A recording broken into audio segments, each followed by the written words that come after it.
Welcome to SpaceDoc. I'm your Space Doc, Dr. James, here to share my passion for space, spaceships, and the Star Trek universe. Now, it's been a minute since I've done a review, but when this ship came in the mail, I just knew I had to do one. I have been looking forward to the ships from Star Trek Prodigy for so long. If you have not watched Star Trek Prodigy, you need to go do it. Star Trek Prodigy is, in my opinion, some of the best Star Trek to have aired in recent years. The stories, the art, everything is just so fantastic. I still hold out hope for a season 3, even if it seems unlikely these days. Maybe someday in the future it can come back. I would love more of that crew and those ships. So yeah, when the USS Voyager NCC 74656A showed up in my mail, I had to do a review.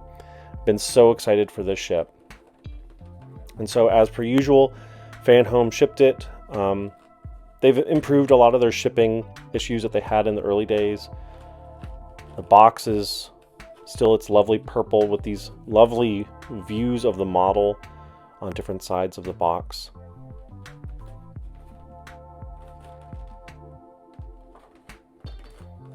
I am so excited to open this up.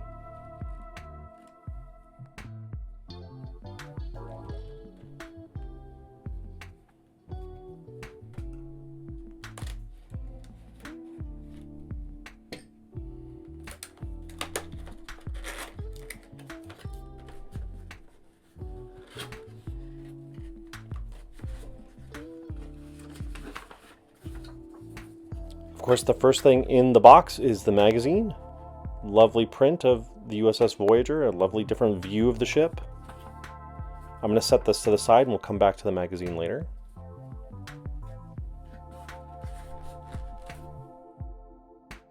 So like all the ships, it comes enclosed in this styrofoam box.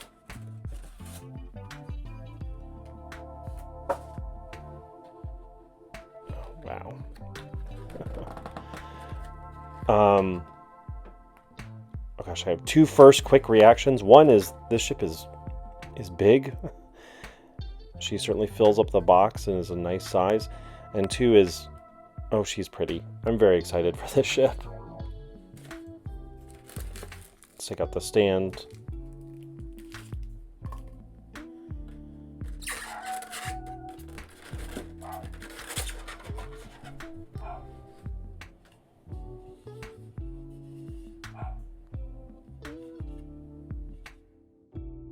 Here is the USS Voyager NCC 74656A from Star Trek Prodigy. Admiral Janeway's new ship in that show. And wow, I am just blown away by this. I think I'm blown away both because the model looks great, at least my initial reaction is that it looks great, and because I love this show so much. So actually having it in my hands, having a 3D tangible thing from that show is just so exciting. Yeah, Star Trek Prodigy. I'm just going to gush about it this entire episode. Fantastic show, and gosh, they needed more merch from it. That's usually my critique of Star Trek. Almost every show needs more merch. Of course, Playmates released a line of action figures for some of the cast. There's some notable absences, and they basically gave up on their run. I have those figures still in their boxes, and maybe someday I'll do a review of them. But okay, let's focus on the Voyager for now. We'll have a kind of detailed look from the top of the ship to the back. And yeah, I'm so excited. So first off, let's just figure out, yeah. So the bottom of the ship is mostly the plastic. The top is metal. There's lots of clear plastic bits in different places. Let's get nice up close. Why don't we start at where the bridge is, presumably. I'm being cautious because I would need to actually look at the blueprints to know. I assume that circular feature is the bridge. But I know that the layout of the ship may not be I don't have the greatest familiarity with the layout of the ship, so it could be embedded in any of these other decks. But you can see the ship is a lovely Starfleet gray. You kind of have this warm gray that makes up most of the coloring of the ship, accented with a more bluish gray. It's not really Aztec in the traditional sense. There are a lot of molded in panel lines, a lot of little greebly details. I do kind of wish that the paint was more metallic. That's one thing that's very notable on Star Trek Prodigy, is the ships tend to be more metallic silver than traditional matte grays. So maybe I'll need to have a look at the ship in the show to get a better check of whether it's this matte. The ship also has a lot of notable yellow painted details across it. But yeah, the bridge, or what I assume to be the bridge, is a nice molded structure surrounded by this darker, almost black, but it's mostly a dark gray section.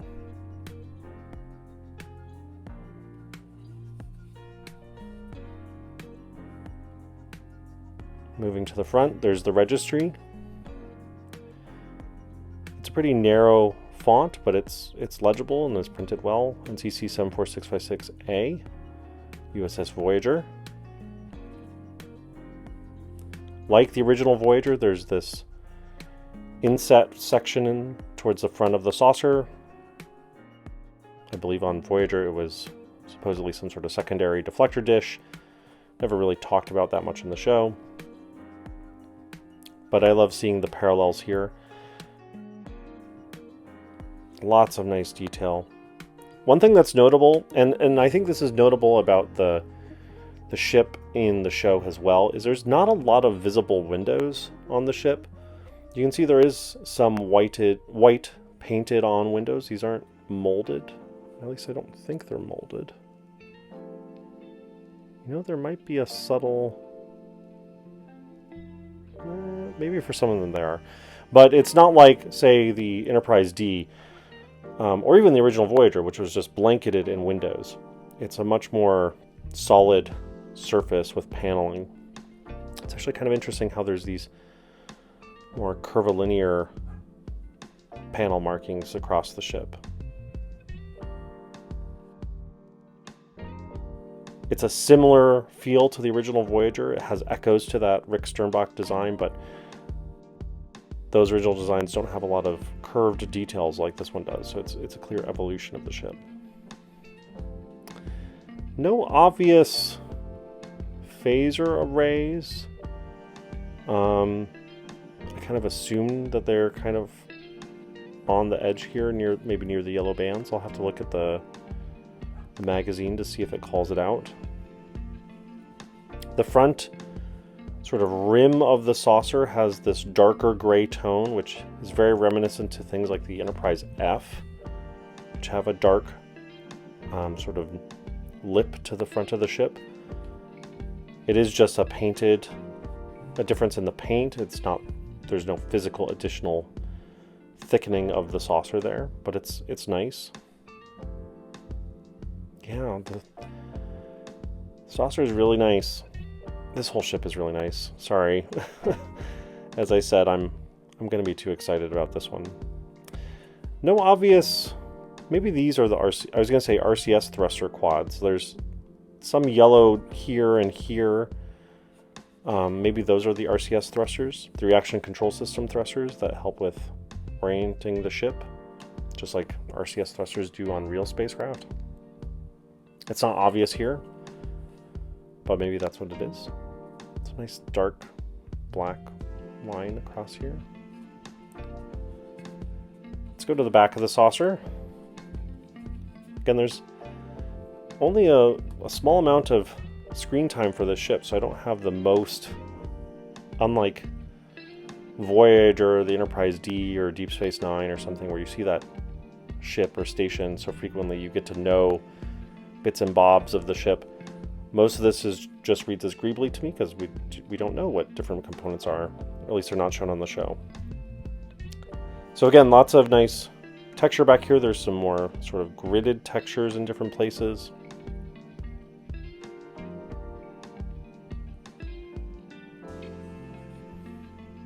I do wonder, presumably the ship has impulse engines. I kind of assumed that these would be the impulse engines. Maybe I'm misremembering. You know what? I looked in the magazine. I skipped ahead a step. At least in the magazine, they're not shown as impulse engines. So I'll rewatch the show and see. I wonder where the impulse engines are on the ship. Anyway, the ship has this nice sort of, again, a curved detail here. Some stair stepping from the front of the saucer to the back of the saucer, which is a nice sort of architectural choice. Kind of almost, I mean, the Enterprise E has elements that are kind of like that. They aren't as sort of concave as these are. I guess also technically the Reliant had that sort of stair-steppy detail connecting across the saucer to the bridge. When we move to the back of the saucer, there's some big stair step there. I'm not quite sure what that would be. The top of the secondary hull, again, a lot of molded in details. No real specific Aztecing as far as I can tell, but a lot of different tones of gray used to color in these different panels.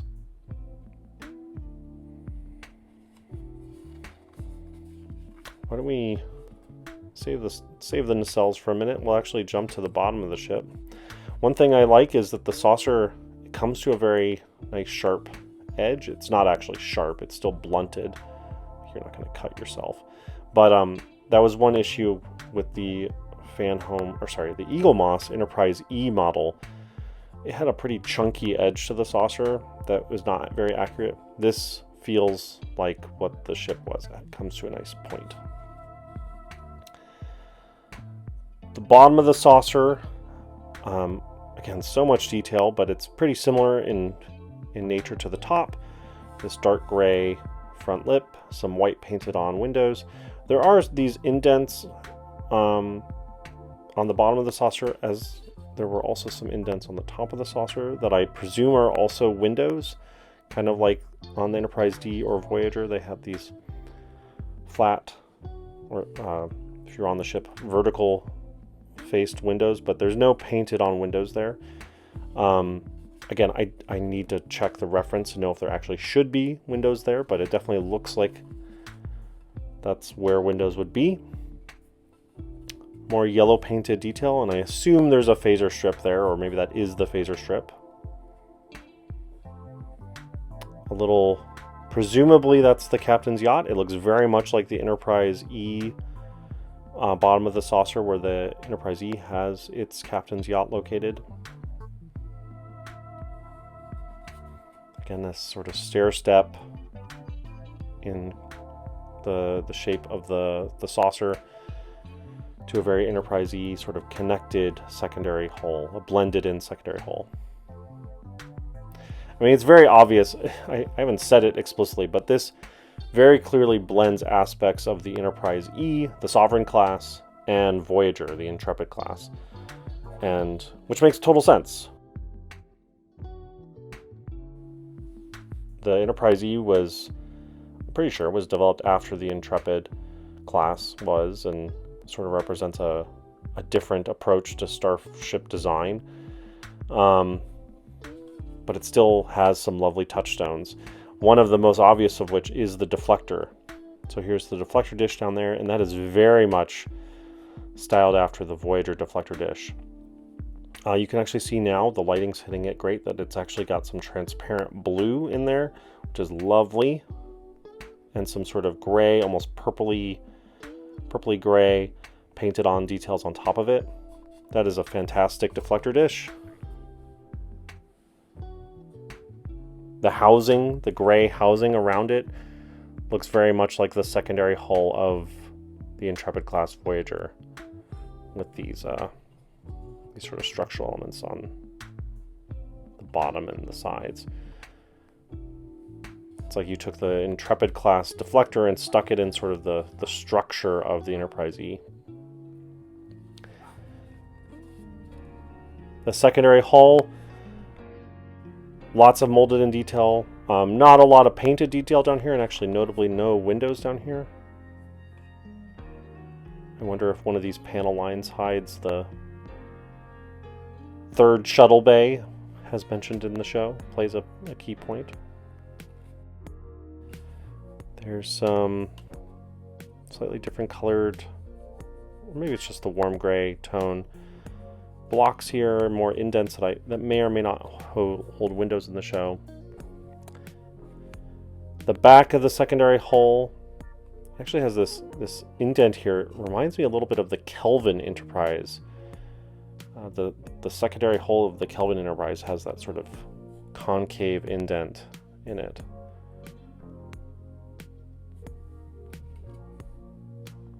The very far back, the stern of the ship has grid lines. I wonder if that's a shuttle bay. And then let's get to the nacelles. So the nacelles, very reminiscent of the Enterprise E. Starting at the pylons, these wing-shaped pylons, again, like the Enterprise E. There's actually a lot of painted detail on them. Painted and molded detail. These different shades of gray.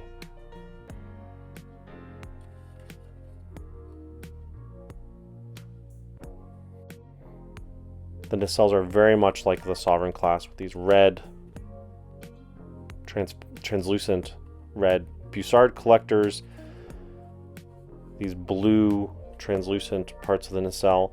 Again, very much like the Sovereign class, which is lovely. On the Sovereign, this like triangular wedge-shaped region would have been painted silver. I don't know if it is on the Voyager-A or not. Actually, I wonder. I don't see a lot of other markings, names of the ship, registries, navigation lights, that kind of detail. Which again might just be a natural choice for this ship. In fact, the registry only appears there, and that is it. It doesn't. There's no other printed text on the model that I see. Yeah, wow. This model's pretty great. I am so jazzed to have the Voyager-A in my hands. Very slim ship.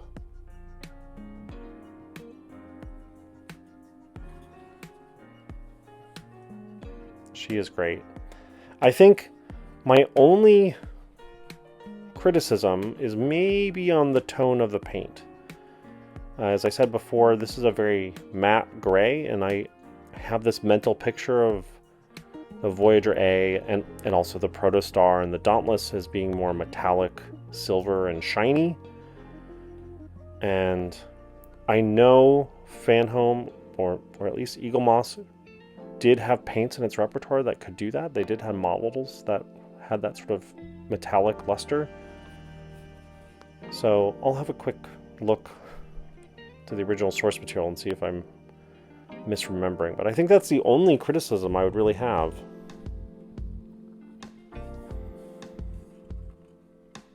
Cells are lined up pretty straight. The nacelle pylons are plastic, and they do feel like you can see I can kind of wonk the nacelles a little bit.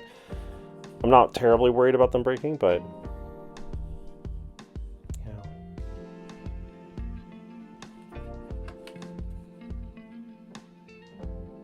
I am so happy.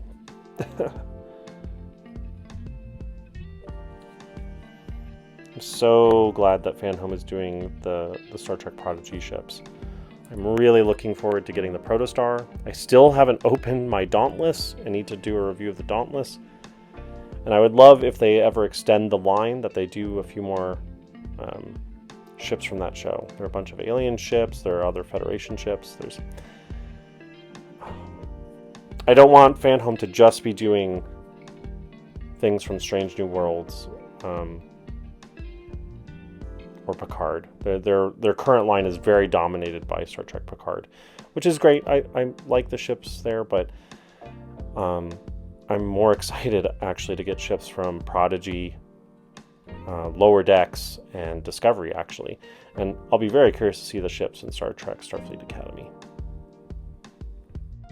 Okay, I'm probably ogled at the ship long enough. Why don't we get out the stand and see how she sits on the stand?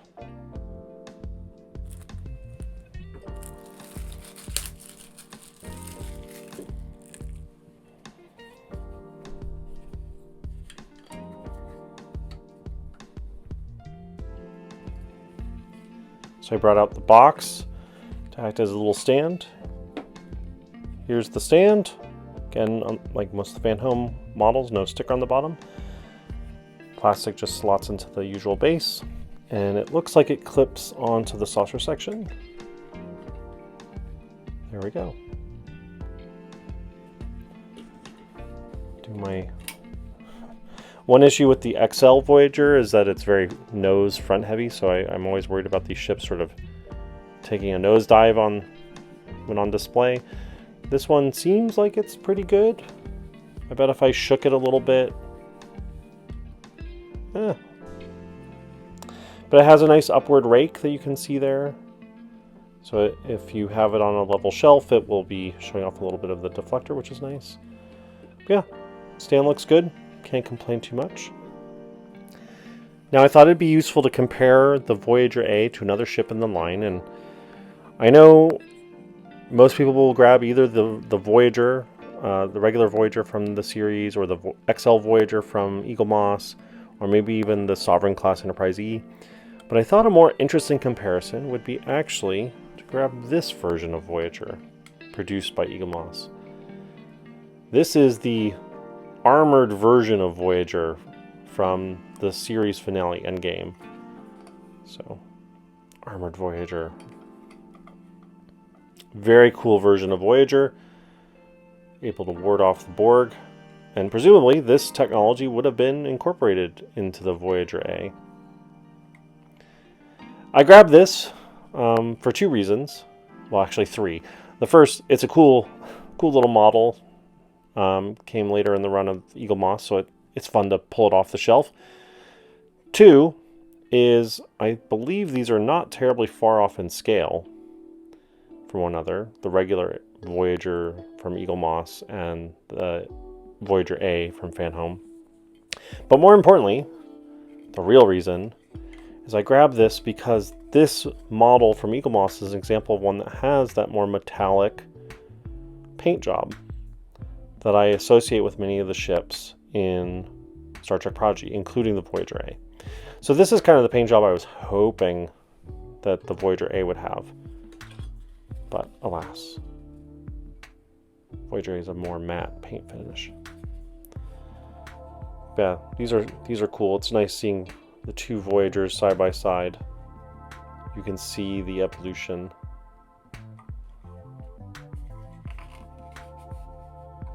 Of course, I pick a version of Voyager that has the deflector covered up in armor, but you can see the similar shape there of the main deflector, both the actual deflector and the housing around it.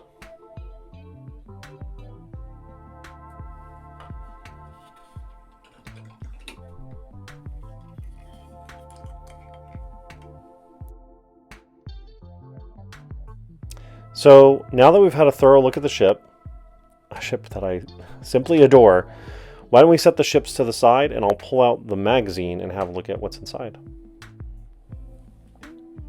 So here is the magazine that came with the USS Voyager-A from Star Trek Prodigy. Issue number 12, which for the astute watcher will realize means I've missed a lot of review episodes, which I do hope to get back to someday. Let's have a closer look at this magazine. Lovely view on the front. We open her up. There's a explanation about how to fit her on the stand. Some basic details over here. USS Voyager NCC 74656A, Lamar class, launched in 2384, captained by Admiral Janeway. with impulse warp and quantum slipstream drives. 29 decks. So quite a bit bigger than the original Voyager. I'm not going to read through everything in the magazine here, but just give you a sense of what's inside. Some nice renders of the ship. And at least comparing to these renders, it's pretty clear that the model is pretty darn accurate. There's no windows, for example, in the secondary hull. There's actually not even windows in these little inset regions, so maybe that is actually screen accurate.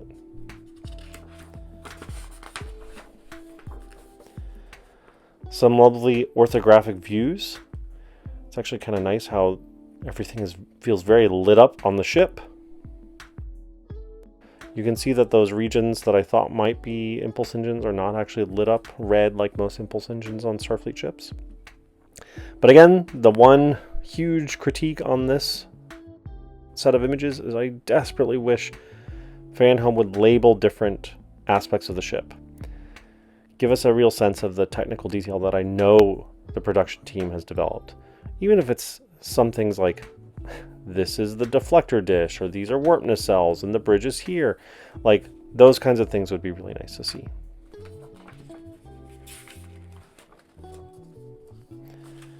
Love seeing how spaceships are designed.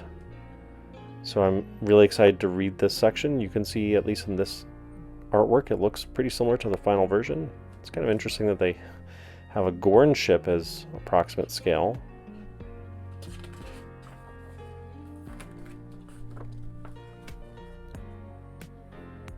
Here's a nice comparison of some concept art to the original Voyager.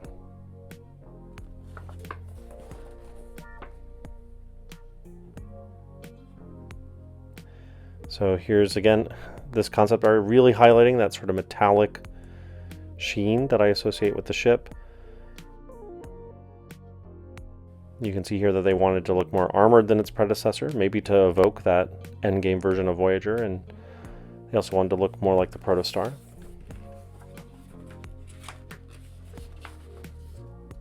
Ooh, this is interesting.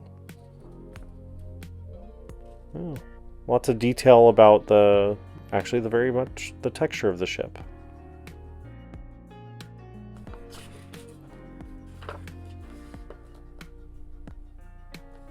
Again, some lovely renders. Good. I was hoping for this because I know. Actually, no, this isn't what I thought it would be. Here you can see the schematic of the Enterprise E compared to the Voyager-A. What I was hoping for, and unfortunately is not in this magazine, is basically this diagram but for the Voyager-A, which I know that they made because they show it on the show.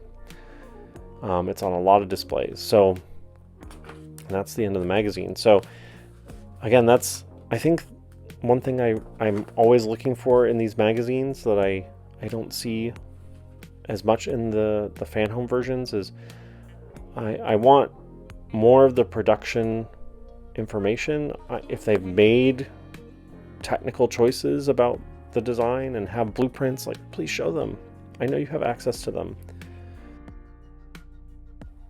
Like, you can see in the show they have versions of this where you can clearly see where cetacean ops are, for example. So that's a little disappointing, but I'll give it a read.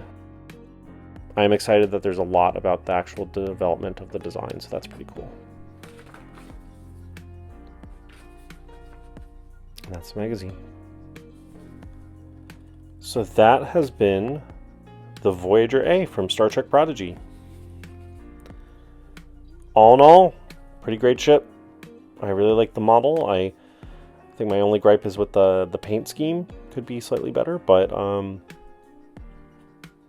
it has a lot of detail molded in. It has basically everything else I would expect from it. And I'm very pleased with the amount of inset translucent plastic in the warp nacelles, and especially in the deflector dish. I think that really makes the deflector pop. Whereas if that was just a painted on detail, I feel like it would be not as impactful. So I hope you all found this interesting. I know it was fun for me to go through this. I'm going to try to be more regular about my Starship reviews, both from the Fanhome series, but also some other Star Trek merch. I've actually got a huge backlog now of many months where I've just been too busy with other things to do this, including things like San Diego Comic-Con exclusive versions from Hallmark of the Enterprise F. Actually, you haven't noticed, that's my bracelet that I'm wearing came from San Diego Comic-Con. So hopefully that will be next, and a bunch of other reviews. Please let me know what you thought of this video. If you are interested, please leave a like and subscribe. Do all the usual YouTube things. And otherwise, I hope you all stay safe and live long and prosper.